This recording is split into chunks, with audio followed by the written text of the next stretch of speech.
Айтатын болсам қаңтардың мұңын, емі жоқ жара мәңгілік мұңын. Түрмеге жапты, сабалап бетті қазақтың қанша қызы мен ұлын.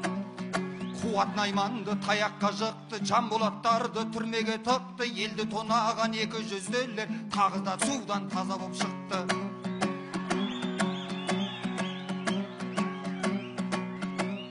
Тоқайып бәрін ұғамын деді, жаңа Қазақстан құрамын деді.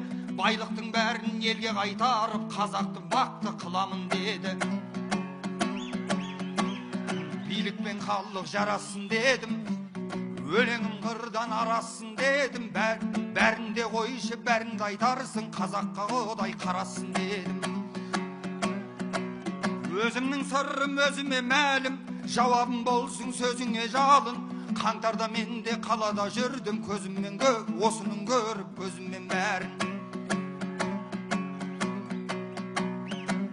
Сендер де біздей іргеледіңдер, жайымды біліп біргемедіңдер. Қанша қырылып ел жатқан кезде біреуің тағы үндемедіңдер.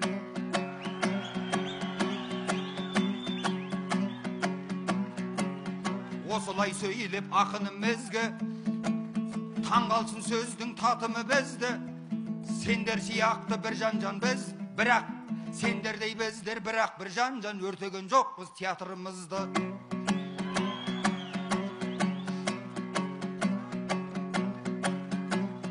Көңілді жөнбе қайтару болса, жарасар сөзде қайтарым болса, мақсатың бізді тойтару болса, қаңтардың жайын саған берейін, шамаң жетсе егер айтарың болса.